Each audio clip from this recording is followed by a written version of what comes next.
Magandang araw mga kaibigan. Bigyan natin ngayon ng reaction, opinion itong post ng Lyrical Universe tungkol ito sa prediction ni ex-Senator Trillanes kung sakaling maging presidente si VP Sara by 2028.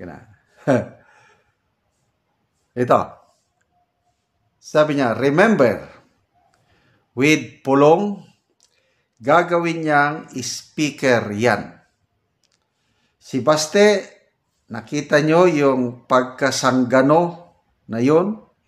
Gagawin niyang cabinet secretary yun. Yun ang magiging Pilipinas sa ilalim ni Sara Duterte. Ay, nako, naging Nostradamus na po ang ating dating senador. Trying to be relevant. Okay? Panahon ni PRRD, may nabasa akong article ata na mayroong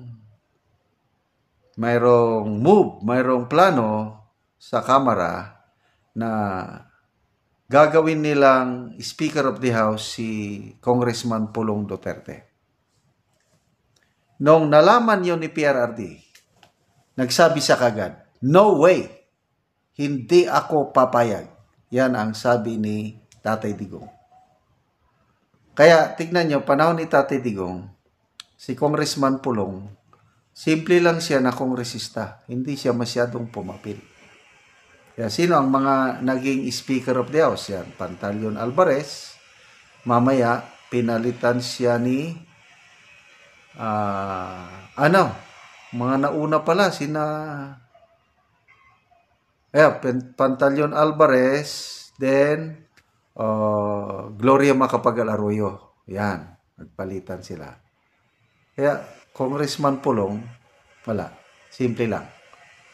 So, itong prediction ni Senator Trillanes, malayong mangyari ito. Malabo, I don't think so. Anyway, prediction niya lang yun. Baste, sabi niya, gagawing cabinet secretary. Anong posibilidad? Ano namang cabinet secretary ang hawakan ni Baste? Again, I disagree. Pangalawang term pala ngayon ni Mayor Baste. At kung by 2028 magpresidente si VP Sara, may remaining term pa siya as mayor. Kaya tingin ko, magtutuloy-tuloy si Mayor Baste sa Davao City, tatapusin niya ang kanyang termino. Hindi nila iiwanan ang Davao City. Kaya itong mga prediksyon ni ex-Senator Trillanes, napakalayo. Naprapraning na siya sa mga Duterte. At saka, maganda rin ito kasi parang nararamdaman na nila na naka-momentum na si VP Sara sa pagiging presidente sa 2028. Kasi nga, yung nangyari sa impeachment complaint na ibinasura ng Korte Suprema, makikita mo dito na ano na sila natataranta na paano nila aalisin sa equation si VP Sara. Okay, so, granting, mag-file ulit sila ng impeachment complaint 2026 at aayusin na nila, wala nang magkakaso sa Supreme Court dahil lesson learned at makakaabot sa Senado. Anong mangyari sa Senado? Ang daming nakapwesto na ang mga Duterte Black doon. Natulungan ang Duterte Black, laking tulong nila sa pagiging Senate President ni Senator Escudero.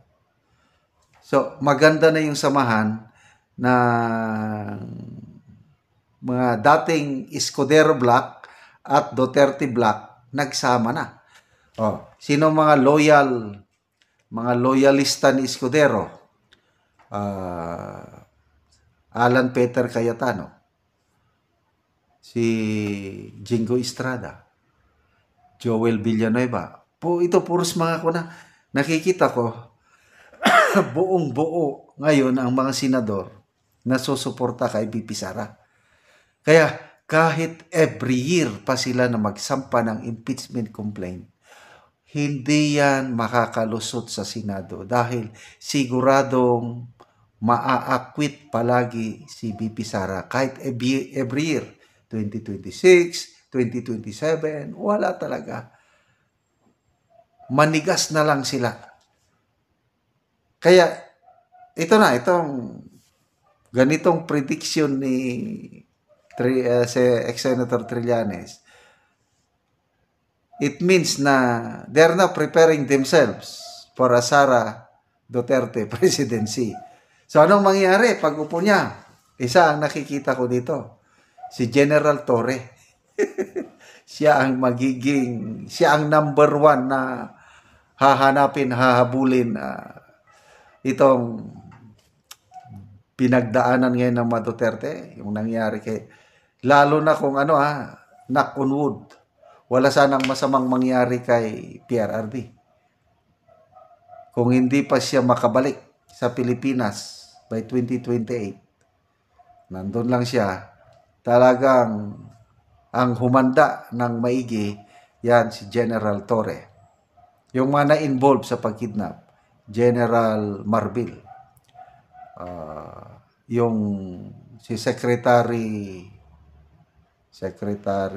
Boying Rimulya na baka mamaya maging ombudsman. Kaya kung naging ombudsman, untouchable na siya. Pwede rin siyang ma-impeach pala. 'Di ba? Impeachable official ang ombudsman. Yung group effort,